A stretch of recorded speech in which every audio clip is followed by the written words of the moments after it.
Por eso hoy, Otto Sonnenholzner renuncia a la vicepresidencia de la República tras 18 meses en el cargo.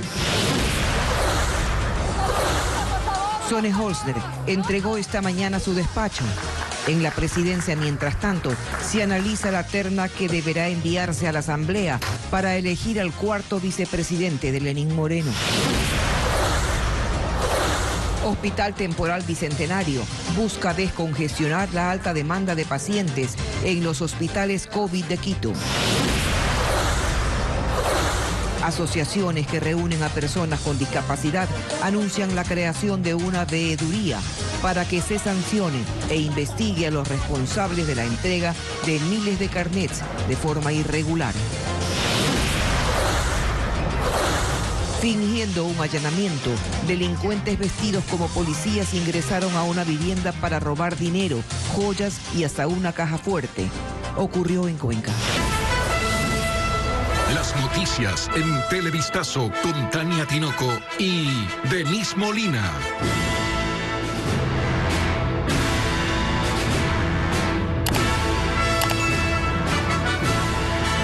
Amigos, ¿qué tal? Buenas tardes. Empezamos las noticias con la renuncia de Otto Sonnenholzner a la vicepresidencia de la República. ¿Qué tal, Tania? Hola Denise y amigos televidentes, buenas tardes. Es el tercer vicepresidente del gobierno de Lenín Moreno en dejar el cargo.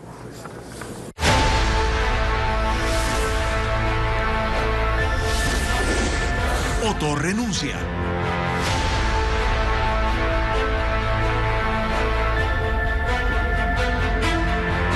En cadena nacional, Otto Sonnenholzner explicó los motivos de su renuncia, asegurando que estaba cumpliendo con el ofrecimiento de dejar el cargo en el momento en que este se convierta en un impedimento para servir al país. Aunque no anunció una candidatura para las próximas elecciones, dijo que trabajará en la construcción de un camino que lleve al país lejos de la inequidad, el desempleo y la corrupción. Lenin Artieda con sus declaraciones.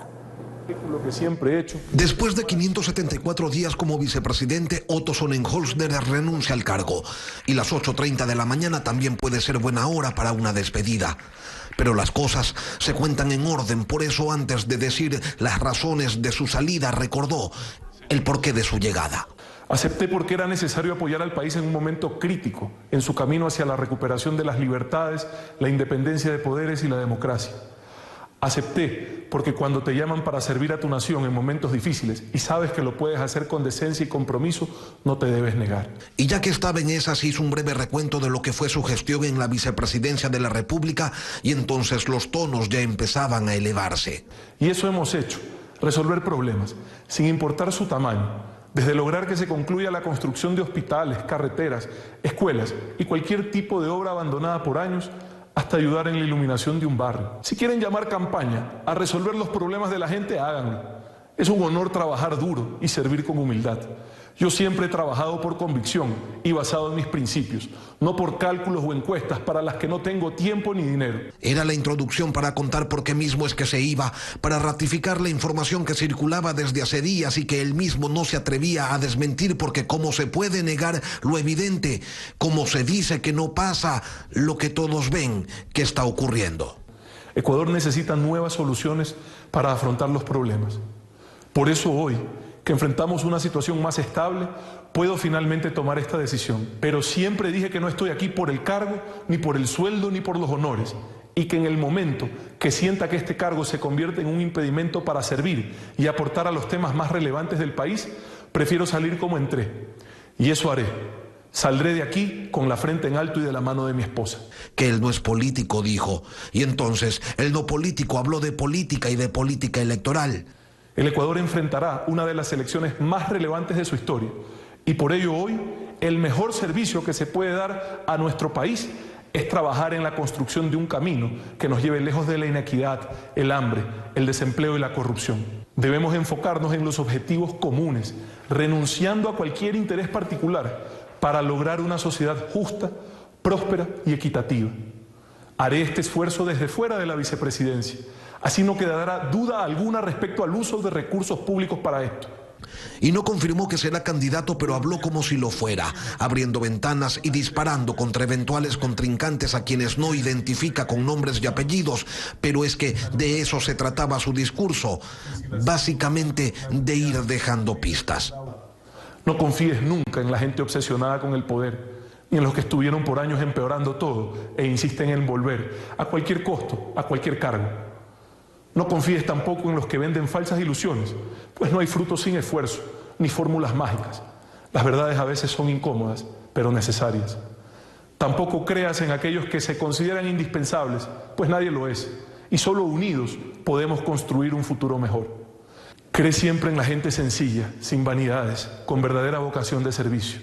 La honestidad en la vida pública no debe de ser vista como una virtud, sino como un requisito. Al final, agradeció porque lo dejaron servir. 12 minutos le fueron suficientes. Y tras la renuncia, Otto Sonnenholzner abandonó su despacho en Quito.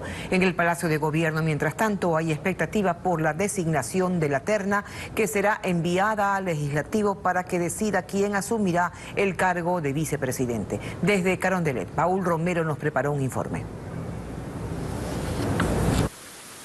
Un importante movimiento se registra a esta hora aquí en el Palacio de Carondelet, una vez que se conoció de forma oficial a través de cadena nacional la renuncia del vicepresidente de la República, Otto Sonnenholzner. A las 11 de la mañana, el vicepresidente salió junto a su esposa del Palacio de Carondelet, recibió honores de la Guardia Presidencial y se dirigió a un vehículo particular con destino a Guayaquil. Así, el tercer vicepresidente del gobierno puso fin a su permanencia en el cargo que desempeñó durante 1 año 7 meses. Tras su renuncia, se reunió con sus cercanos colaboradores, los funcionarios de la vicepresidencia. A su salida, Sonnenholzner no respondió ninguna pregunta de la prensa, que se mantuvo en expectativa durante toda la mañana de este martes. La inquietud se centró sobre su posible candidatura presidencial para las elecciones del 2021. Ahora el interés se centra en conocer quién será el reemplazo de Sonnenholzner, que deberá ser designado por la Asamblea Nacional de una terna remitida por el presidente de la República, Lenín Moreno. Esta terna, según el secretario de Comunicación, Gustavo Ich, está en análisis. Esa es una decisión del presidente, estarán en ese proceso, él lo sabrá informar adecuadamente en el momento oportuno. El cuarto vicepresidente le acompañará al mandatario Lenín Moreno a que termine su mandato. Esto es hasta el 24 de mayo del 2021. Gracias, Paul, por ese informe. Como tú ya lo decías, el presidente tendría 15 días para enviar a la Asamblea una terna de candidatos para nuevo vicepresidente de la República. El legislativo deberá designar luego con 70 votos al reemplazo de Otto Sonnenholzner. Patricio Díaz nos cuenta los procedimientos y reacciones en el legislativo. La renuncia del vicepresidente de la República, Otto Sonnenholzner, ya llegó a la Asamblea Nacional. Así lo confirmó su titular César Litardo, quien mediante su cuenta de Twitter informó que se cumplió este procedimiento para que esa renuncia sea puesta a conocimiento del Pleno, como lo señala nuestra Constitución.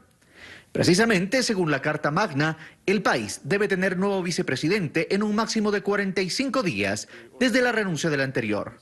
Dentro de los siguientes 15 días, el presidente de la República debe enviar una terna de candidatos al legislativo y como máximo en 30 días más, la Asamblea debe decidir.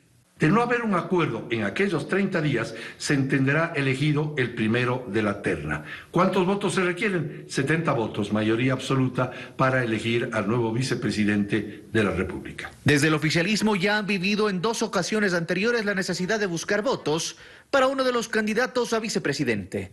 Esta vez dicen que ese afán debe liderarlo el Ejecutivo. Yo creo que sería lo ideal que el presidente tenga acercamientos políticos antes de enviar los nombres para que pueda ir viendo qué nombres generan consenso, cuáles no. En la oposición hay crítica a la inestabilidad que ha tenido el cargo de vicepresidente de la República. Con la salida de Jorge Glass, la Asamblea designó a María Alejandra Vicuña en enero de 2018. Luego, en diciembre de ese mismo año, eligieron a Otto Sonnenholzner. Tenemos que elegir el cuarto vicepresidente en 3 años, lo que denota una clara inestabilidad política en el país. Con la salida de Otto Sonnenholzner esperemos que el gobierno puede elegir el cuarto y último vicepresidente. Si bien no es lo óptimo, son las condiciones con las que nos ha tocado enfrentar, y en ese sentido creo que la Asamblea deberá responder con responsabilidad. Vicuña obtuvo 70 votos justos para su designación, Sonnenholzner 94. Pero hoy una asamblea desgastada vive momentos en los que realmente nadie sabe lo que puede pasar. En otros temas, aumenta la desesperación de los familiares de los pacientes contagiados con COVID-19 que necesitan ser trasladados, pero que no encuentran un espacio en los hospitales del sistema público de salud. Alex Ceballos nos explica en un informe. La saturación del sistema de salud público del país obliga a pacientes a permanecer aquí, en el Centro de Atención Temporal Bicentenario en el norte de Quito, a pesar de que este centro no cuenta con la capacidad para enfrentar una situación de cuidados intensivos. Por favor, mi papá necesita ventilación ahorita, necesita un ventilador de manera urgente. Cristian Segovia busca información de su padre que lucha contra el coronavirus en el Centro Temporal Bicentenario en el norte de Quito. Afirma que vía telefónica a su familiar le pidió que venga urgente. Ahorita estoy desesperado, nadie nos sale a dar ningún tipo de respuesta. Mi papá necesita ser trasladado a un hospital de primer nivel para donde puedan ser entubados. Y necesito sacar esa información para poderle salvar la vida. Explica que su padre necesita practicarse un examen. Tampoco le dan información. Junto a nosotros avanzó la dirección del centro. Nosotros hasta el momento estamos rogando por la salud de él. No le están transfiriendo. Nos tienen dicho de que no hay camas para cuidados intensivos en ningún hospital de la red pública. En este centro temporal, adecuado en el Centro de Convenciones Bicentenario, permanecen 100 pacientes. 3 debían ser trasladados al sistema público de salud, pero hasta el mediodía no era posible encontrar un espacio. Este martes Quito registró 8.346 contagiados, 151 más que los reportados ayer. Buscamos dialogar con el director de este centro, sin embargo, hasta el momento no nos da una versión de la situación que se está viviendo en este Centro Temporal Bicentenario, en el norte de la capital. Vamos a la pausa y al regresar, expertos en economía reaccionan ante la renegociación de la deuda externa, califican los acuerdos de positivos y hablan sobre los próximos retos de Ecuador.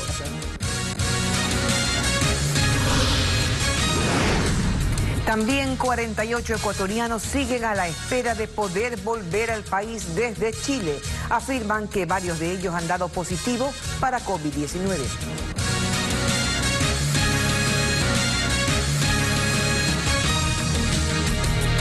Hay reacciones favorables a los acuerdos alcanzados por el Frente Económico con los tenedores de la deuda. Sin embargo, aseguran que el reto es frenar el deterioro de la economía pagando también la deuda interna. Hernán Higuera recogió la reacción de 2 expertos económicos. Las reacciones de los mercados internacionales frente a la capacidad de pago del Ecuador han sido favorables tras el anuncio del plan de reestructuración de la deuda en bonos, tanto que el índice del riesgo país bajó de 3.279 a 2.783 puntos, y eso implica mayor confianza en medio de la crisis económica. En el país, los expertos aplauden el logro alcanzado, al que califican de positivo. Pero eso no significa que este año ya vamos a tener saneadas las finanzas públicas. De hecho, este año el gobierno tiene acumulados 3.000 millones de dólares en atrasos solo hasta junio, lo que demuestra que pese a este paso muy positivo que ha dado el gobierno en la renegociación, seguimos viviendo una etapa de precariedad de las finanzas públicas.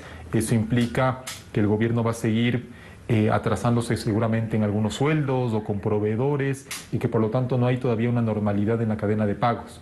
Los ahorros son a largo plazo y por ello en el Ecuador se mantiene la situación, con una deuda interna que hoy debe ser la mayor preocupación, sostiene el economista José Hidalgo de Cordes. Lamentablemente estamos en un punto en el cual el déficit fiscal es de tal magnitud que es imposible pensar que se puede ajustar solo por el lado del gasto. Se tiene que bajar el gasto, pero también va a ser necesario incrementar los ingresos permanentes, que se refieren básicamente a impuestos.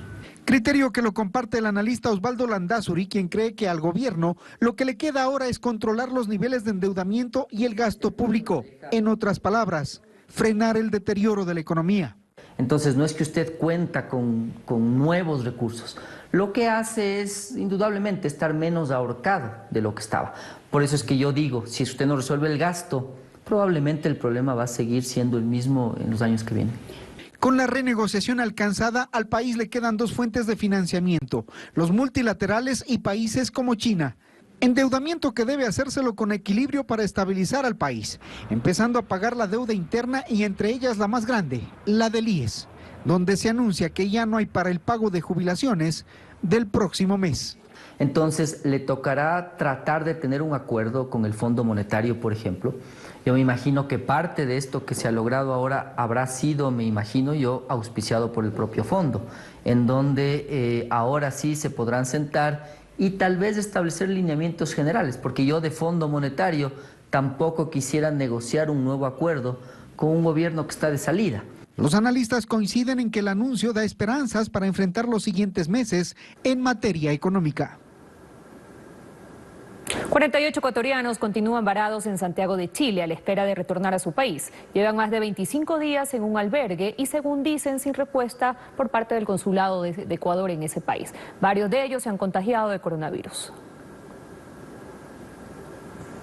Hace más de 25 días, 48 ecuatorianos, entre niños, mujeres embarazadas y personas de la tercera edad, dormían soportando temperaturas de bajo cero en los exteriores de la Embajada de Ecuador en Chile. Exigían que se los ayude a regresar al Ecuador. La mayoría de estos ecuatorianos perdieron sus empleos y ya no podían pagar los alquileres de sus casas por la pandemia. Quedaron en la indigencia. El consulado ecuatoriano los trasladó hasta un albergue cercano a la embajada, ofreciéndoles su retorno al país en los próximos días. Estamos preocupados porque ya hemos pasado los 14 días de cuarentena, ya llevamos más de días y la verdad es que queremos retornar a nuestro país lo más rápido posible y todavía no nos dan una respuesta. Aquí, la historia de los 48 ecuatorianos es la misma. Me echaron, no me terminaron de pagar todo lo que me debían. Cuando me quedé yo sin trabajo, me botan del piso, no tenía cómo pagar el piso. Tuve un día en la calle, en un parque con mi esposa y mi hija. Según señalan, hay quienes también se han contagiado de coronavirus. Estoy yo infectado, pero estamos cumpliendo una cuarentena que nos dieron las respectivas autoridades. Solicitamos una entrevista al cónsul de Ecuador en Chile para conocer cuándo se cumplirían los ofrecimientos de un retorno seguro vía terrestre de quienes continúan varados en ese país. Pero hasta el cierre de esta emisión estamos a la espera de una respuesta.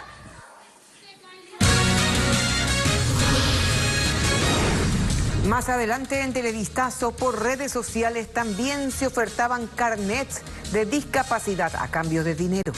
Se pedían hasta $3.000 por el documento.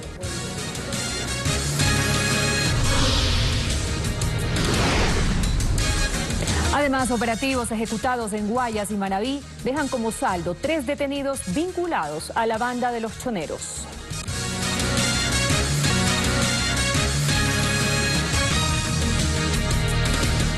Ayer presentamos en Televistazo el informe del Ministerio de Salud que revelaba irregularidades en la emisión del carnet de discapacidad para Daniel Salcedo y otros. Hoy les mostramos a más especialistas que, según la investigación interna del Ministerio, también participaron en el trámite sin cumplir todos los pasos requeridos. Carolina Mela con el informe. Es un médico el que califica la discapacidad y otorga el carné. El personal del programa de discapacidad ha sido entrenado para esta atención, según el presidente del Consejo de Discapacidades, Javier Torres. Te tienen que revisar en un Barenum, que es un documento contentivo, o sea, un documento donde contiene los diferentes parámetros que existen en una discapacidad. Entonces el médico ve, analiza, tiene su clave, te ingresa a los exámenes y te dice, ok, de acuerdo a esto, cruza y dice, yo te doy tantos puntos. Como consta en el informe del Ministerio de Salud al que tuvimos acceso, la doctora Jessica Suárez llenó, firmó, selló y entregó el carné a Daniel Salcedo y a César Rodríguez. Pero otros doctores participaron en los informes médicos. Por ejemplo, quien diagnostica la hipoacusia neurosensorial, es decir, la supuesta pérdida del oído de Salcedo y Rodríguez, es la terapista de lenguaje Priscila Vallejo, quien aparece en la nómina del Hospital de Especialidades Guayaquil Abel Gilbert Pontón. Lo raro es que lo haya hecho una persona de otra casa de salud cuando el centro El Cisne 2, donde fueron emitidos los carnés de Salcedo y Rodríguez, cuenta con ese personal especializado. El informe indica que tanto para Salcedo como para Rodríguez se encontró el diagnóstico de la terapista, pero sin respaldo del expediente ni la fecha de realización del estudio, solo su nombre. También se encontró en el informe el sello y firma de la doctora Marta León, del área de otorrinolaringología del Hospital de Especialidades de Guayaquil. Esta doctora, además, tiene un carnet de discapacidad física del 40%. Pudimos contactarnos por teléfono con la doctora, pero nuestra llamada la disgustó y nos colgó. Ante nuestra insistencia, al día siguiente escribió un mensaje de texto en el que nos dijo que si el documento en referencia fue emitido en el Hospital Abel Gilbert Pontón, nos pide coordinar en el área correspondiente para la revisión respectiva de la información. Exactamente el mismo mensaje respondió por correo electrónico la licenciada Vallejo. Pero no, el documento que tenemos no es del hospital, es del Ministerio de Salud. Consultamos sobre ese informe al área de comunicación del Hospital de Especialidades Guayaquil, pero no conocían de una investigación hacia las funcionarias, quienes, por cierto, siguen laborando normalmente en esta casa de salud. Finalmente nos dijeron que cualquier requerimiento se lo hacía directamente con el Ministerio de Salud Pública, entidad que todavía no responde nuestra solicitud. Según las conclusiones de la investigación ordenada por el Ministerio de Salud, los informes médicos están incompletos, solo con sellos y rúbricas de estas funcionarias, y no respaldan técnicamente la calificación ni justifican el porcentaje registrado para Salcedo y Rodríguez, y por lo tanto pidieron su anulación. Así, la red que entrega de manera irregular carnés se extiende dentro de centros y hospitales del Ministerio de Salud Pública, pero también al IES. En nuestra siguiente entrega se lo contaremos. En Guayaquil esta mañana se reunieron agrupaciones de personas con discapacidad para anunciar la creación de una veeduría ciudadana que busque sancionar a quienes integran la red de corrupción que ha entregado carnets de discapacidad fraudulentos. Diego Cuenca reporta que también buscan tener representantes en la Asamblea Nacional para vigilar posibles reformas a la ley de discapacidades. Son representantes de 6 organizaciones de personas con discapacidad del Guayas y otras provincias del país que anunciaron la creación de una veeduría para vigilar que los responsables de emitir los carnets de discapacidad fraudulentos sean sancionados. La comisión sí debe de ser creada, pero ahora sí creada con las personas que estamos aquí en el día a día, con instituciones que trabajamos éticamente para dar un diagnóstico. Hay que llegar a las últimas instancias de quienes dieron esos carnets. Ellos también buscan tener representantes en la Asamblea Nacional para vigilar posibles reformas a la Ley Orgánica de Discapacidades. Es buscar que se reforme a la Ley de Discapacidades la información de las personas con discapacidad, que todos tengan acceso y puedan ver las discapacidades de las personas. Además, pidieron al Servicio Nacional de Aduana que realice una revisión a todas las importaciones de vehículos que tengan exoneración de tributos a través de los carnets de discapacidad en los últimos 5 años. Aquí mostraron su desacuerdo con el gobierno sobre la decisión de suspender temporalmente la importación de vehículos con este beneficio. Las personas que están en la importación de un vehículo, que realmente ha tenido su carnet, que realmente han hecho todo el trámite necesario, que ha demorado 1 año para nosotros que tenemos la discapacidad, y resulta que también van a tener que suspender y esperar cuándo. Una vez creada, la comisión empezará a buscar soluciones para enfrentar a las redes que entregan carnets fraudulentos para beneficio de quienes fingen tener discapacidades. Los carnets de discapacidad se ofrecen hasta por redes sociales. Andrea Báez nos cuenta que se pedían hasta $3.000 por la obtención de este documento certificado por el Ministerio de Salud. Uno de los ofertantes fue parte de una dirección de salud de Puerto Viejo. Esta era una de las formas de ofertar los carnets de discapacidad a cambio de altas sumas de dinero, a través de redes sociales. La llamaremos Estefanía. Nos cuenta que recibió a través de su cuenta en Facebook la gran oferta de obtener todos los beneficios de un carnet de discapacidad por la suma de $3.000. Señala que una persona la contactó aduciendo que trabaja en el Ministerio de Salud y le ofertó: yo puedo conseguir los carnets de discapacidad para cualquier persona. Yo se lo puedo conseguir y con un porcentaje de discapacidad del 40 hasta el 54%. ¿Cuánto cuesta? $3.000 para usted. Me dijeron que en un lapso de 48 horas me otorgaban mi carnet con la discapacidad. Solo necesitaba como requisito que enviara mis datos completos, mi número de cédula y una transferencia de $3.000. Me mandaron una foto de un ejemplo de un carnet que ya habían emitido a otra persona. Yo les pregunté que si era necesario hacerme algún examen especial o asistir a las dependencias del Ministerio de Salud Pública y me dijeron que no. Se refiere a esta fotografía donde consta un carnet con el logo del Ministerio de Salud. Pese a que no se revela la identidad de la persona, sí se ve el tipo, porcentaje y el grado de discapacidad. Obtuvimos información sobre el lugar donde trabaja la persona que ofrecía los carnets de discapacidad y se trataba de un funcionario de la Dirección Distrital de Salud de Puerto Viejo en la provincia de Manabí, tal y como se registra en el Instituto de Seguridad Social. Según el Ministerio de Salud Pública, actualmente existen 9 personas investigadas por la emisión irregular de carnets de discapacidad. 4 de ellas serían funcionarios de la misma institución. Por el momento, la Fiscalía General del Estado inició una investigación previa por el presunto delito de delincuencia organizada en torno a denuncias de mal uso de carnets de discapacidad. Tras casi 4 meses de estar en color rojo en el semáforo, la ciudad de Esmeraldas pasa al color amarillo con el fin de reanudar formalmente sus actividades comerciales y turísticas. Este es el 5º cantón de la provincia verde en pasar a esta etapa. Esmeraldas es una de las provincias donde se registra un alto número de contagios por coronavirus. Según datos del Ministerio de Salud, hasta el 6 de julio en esta provincia hubo 2.228 contagiados por COVID-19 y se han registrado 149 fallecidos. Pese a esto, desde este martes, el cantón Esmeraldas se encuentra en color amarillo por disposición del COE local.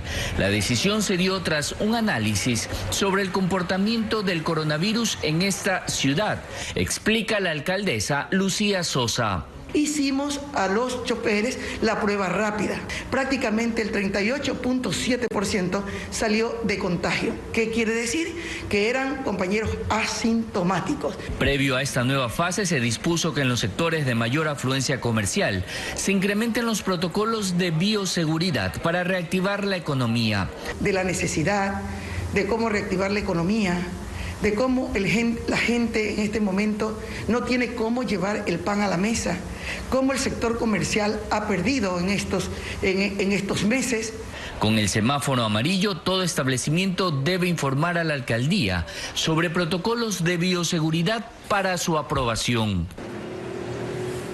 La capital ha perdido alrededor de $300 millones en el sector turístico a causa de la pandemia. Carla Delgado explica que varios hoteles han cerrado a causa de la emergencia sanitaria. Quito pierde al menos 3 millones diarios en el sector turístico a causa de la pandemia. Patricio Velázquez, gerente técnico de Quito Turismo, explica que el perjuicio durante la emergencia sanitaria ya bordea los $300 millones. El turismo receptivo es uno de los sectores que ha recibido un impacto fuerte porque es desde donde derivan inclusive las cancelaciones a nivel internacional que se habían hecho para estos meses. De esta actividad en la capital se beneficiaban 45.000 personas. Uno de los sectores más golpeados es el hotelero. Mauricio Letor, presidente del directorio de hoteles de Quito Metropolitano, asegura que 4 de los 26 hoteles pertenecientes al gremio cerraron. Antes de la crisis, en habitaciones más o menos en Quito se vendían 12 millones en los hoteles que son de Quito Metropolitano de nuestro gremio. El mes pasado fue $400.000. Entonces el golpe a la hotelería es brutal. Agrega que más que reactivación, piensan en un salvataje que impida más quiebres en esta industria, por lo que ya tienen una propuesta. Estamos en una situación económica gravísima para el ecuatoriano también y vamos a tener que vivir de ese turista ecuatoriano. Entonces estamos proponiendo IVA cero para el sector de hotelería y turismo. Las visitas a los lugares recreativos de la urbe también registran ausencias. Antes de la pandemia, el teleférico recibía al menos 30.000 turistas al mes, siendo el segundo lugar más visitado de la capital. El número de turistas se redujo considerablemente, tomando en cuenta que el 40% de visitantes eran extranjeros, según lo explica Pamela Vargas, gerente del teleférico. El número de personas que hemos dejado de recibir en el tiempo del confinamiento se aproxima a 80.000 personas, entonces realmente ha sido un impacto bastante fuerte. Solo durante 2019 el turismo generó más de $500 millones para la capital. Y esta madrugada detuvieron a 3 personas vinculadas con la banda delictiva de los choneros en Guayas y Manabí. Hasta ahora se ha confirmado que el delito por el que se investiga a los detenidos es lavado de activos. Nuestra corresponsal Karen Ceballos nos prepara un informe. Muy buenas tardes. Para las próximas horas, aquí en el VC de la ciudad de Manta, se espera se instale la audiencia de formulación de cargos para los 3 detenidos del operativo de esta madrugada denominado Centinela 2, que fue ejecutado por la Unidad de Lavado de Activos de la Fiscalía General del Estado con apoyo de unidades especiales de la policía. En su cuenta Twitter, la Fiscalía informó que estas personas estarían vinculadas a la banda Los Choneros. Escuchemos a continuación lo que indicó uno de los fiscales a cargo de los allanamientos, el abogado Paco Delgado. Para la detención con fines investigativos del señor Javier Macías Villamara. Este señor, acordémonos, recientemente había salido de la cárcel. Hay un presunto delito de lavado de activos que se investiga de la ciudad de Quito. ¿Cuál es la relación con la banda Los Choneros? Bueno, ustedes saben que este ciudadano y su hermano y demás personas pues siempre han sido vinculados desde ahora y hasta ahora con la banda denominada Los Choneros, y que justamente eso es lo que se está combatiendo. Según las investigaciones, los movimientos financieros injustificados superarían los $800.000.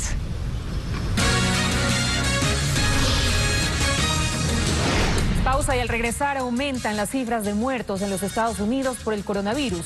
Hay 3 millones de personas infectadas y 130.000 víctimas. Disfrazados de policías, delincuentes ingresaron a una casa en Cuenca, fingiendo que ejecutaban un allanamiento. Los sospechosos tienen antecedentes penales y se investiga si son parte de una organización que también operaba tanto en Cañar como en Guayas. Merlin Ochoa nos informa con imágenes de nuestro corresponsal Ángel Robles.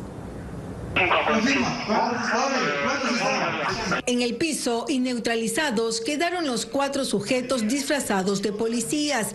Los verdaderos agentes los sorprendieron minutos después de haber ingresado a una casa en Cuenca, simulando un allanamiento judicial. El jefe zonal de la policía dice que los delincuentes estudian a sus víctimas para saber qué objetos de valor tienen. En este caso intentaron llevarse dinero y joyas. Habían preparado este robo, ya que se utilizó herramientas como taladros, habían utilizado algunos mecanismos para poder abrir posiblemente una caja fuerte. Con un control universal, los asaltantes abrieron la puerta del garaje. Una vez adentro, amedrentaron a quienes estaban en la casa. Trabajadora doméstica de encerrar inclusive un baño, habían 3 niñas también y la propietaria del domicilio. Fueron los vecinos de las víctimas quienes denunciaron el hecho. Cuando la policía llegó, los delincuentes no tuvieron por dónde salir ni tiempo para usar sus armas contra los uniformados. Como evidencias tenemos 2 armas de fuego calibre 9 milímetros, un vehículo Sportage color blanco, que luego nosotros de ingresar los datos de la numeración del motor y del chasis nos da las características de otro vehículo. Uno de los detenidos es extranjero y sería el cabecilla de esta banda que, según las investigaciones, no solo operaba en Azuay, también en las provincias de Cañar y Guayas, bajo la misma modalidad. Luces para el aprendizaje y la gratitud en Corea del Sur que se repliquen en el mundo entero.